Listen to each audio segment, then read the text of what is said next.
Zakat. Kita semua pasti sering dengar kata ini, ya kan? Tapi, apa kita benar-benar paham apa maknanya? Banyak yang mungkin ngelihatnya sekadar kewajiban tahunan aja. Padahal, kalau kita bedah lebih dalam, zakat itu sebenarnya adalah cetak biru yang luar biasa, baik untuk penyucian jiwa kita maupun untuk kesehatan masyarakat secara ekonomi. Oke, ayo kita selami bareng-bareng. Kutipan ini nunjukin sesuatu yang fundamental banget. Hubungan ibadah kita ke atas, kepada Tuhan, lewat sholat, ternyata sama sekali nggak bisa dipisahkan dari hubungan kita ke samping, ke sesama manusia, lewat zakat. Ini bukan kebetulan loh, ini memang sebuah desain. Dan penekanan ini tuh bukan main-main. Coba lihat angka ini. Setidaknya 27 kali, Al-Quran secara langsung menggandengkan perintah sholat dengan perintah zakat. Ini bukan sekedar saran, tapi sebuah pernyataan yang tegas banget bahwa keduanya adalah satu paket yang gak terpisahkan. Nah, ini membawa kita ke gagasan yang pertama. Zakat itu bukan sekedar tambahan atau bonus dari sholat, bukan. Ia adalah separuh lainnya yang justru membuat sholat kita jadi utuh. Ayat ini pesannya, wah, nusuk banget. Dikatakan bahwa sholat yang cuma jadi rutinitas fisik tanpa diikuti hati yang peduli dan tangan yang mau memberi, nilainya itu jadi cacat, bahkan bisa jadi sia-sia. Sholat yang sejati itu seharusnya melahirkan empati. Jadi, poin krusialnya adalah sholat kita itu jadi tanda tanya besar kalau kita masih cuek sama orang di sekitar kita. Oke, sekarang kita coba gali lebih dalam lagi. Ternyata, filosofi zakat yang begitu kaya ini tersembunyi di dalam arti katanya sendiri.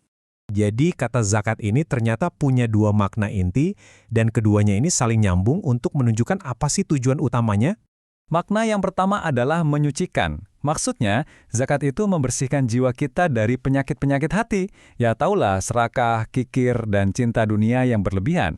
Terus, makna yang kedua adalah pertumbuhan. Nah, begitu jiwa kita bersih dari hama spiritual ini, iman kita jadi punya ruang untuk tumbuh subur dan berkembang. Analogi ini ngejelasinnya enak banget deh. Bayangin iman kita itu seperti tanaman. Biar bisa tumbuh sehat dan kuat, gulma di sekitarnya kan harus dibersihin kan? Nah, zakat itulah proses menyianginya. Kita mencabut penyakit-penyakit hati itu supaya pohon iman kita bisa menjulang tinggi. Jadi, ini adalah sebuah proses yang keren banget ya. Tindakan fisik, mengeluarkan harta, justru menghasilkan buah spiritual. Jiwa kita jadi lebih bersih, dan iman jadi lebih kuat. Sebuah aksi nyata yang mengubah dunia batin kita. Oke, dari dimensi personal dan spiritual sekarang kita geser yuk. Kita beralih ke implikasi zakat yang lebih luas, yaitu ke dalam sistem ekonomi.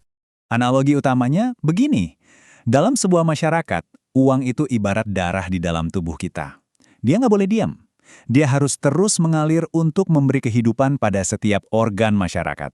Coba bayangin, kalau darah berhenti di satu titik, apa yang terjadi? Stroke kan? Nah, begitu pula dengan ekonomi.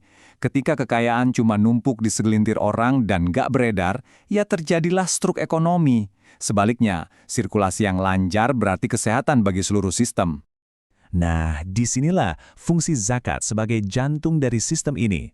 Zakat itu bukan sekedar sumbangan sukarela, tapi sebuah mekanisme yang secara teratur memompa darah ekonomi ini, memastikannya terus bersirkulasi dan menjangkau setiap sel dalam tubuh masyarakat, terutama yang paling lemah dan membutuhkan. Jadi masalah paling mendasar apa sih yang sebenarnya mau diselesaikan oleh sistem zakat ini? Nah, jawabannya ada pada diagnosisnya terhadap akar masalah ekonomi itu sendiri.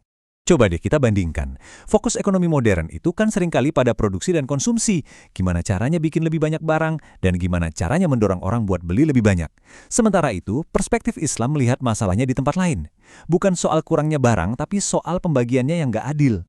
Dan masalah distribusi ini bukan lagi teori. Lihat saja datanya.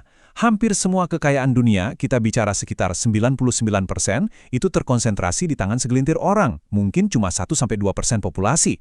Artinya apa? Ya artinya, mayoritas umat manusia harus berjuang untuk sisa 1% yang ada. Kebayang kan? Ketimpangan yang se ekstrim ini bukan lagi sekedar masalah angka di laporan ekonomi ya. Ini adalah musuh peradaban, akar dari begitu banyak keresahan dan konflik sosial. Dan disinilah kita sampai pada kesimpulan utamanya.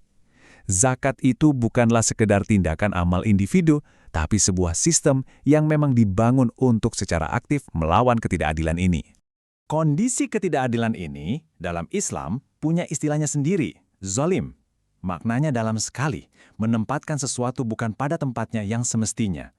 Jadi, ketika kekayaan menumpuk di satu kutub, sementara kutub yang lain kelaparan, itu adalah sebuah kezaliman. Maka, zakat adalah jawabannya. Sebuah instrumen ilahi yang dirancang untuk melawan kezaliman itu. Tujuannya adalah untuk mengembalikan keseimbangan, mendistribusikan sumber daya secara adil, dan mengembalikan kekayaan pada fungsi sejatinya, sebagai penopang kehidupan bersama bukan sebagai simbol status segelintir orang. Dan kita akan tutup pembahasan ini dengan satu pertanyaan untuk kita renungkan bersama.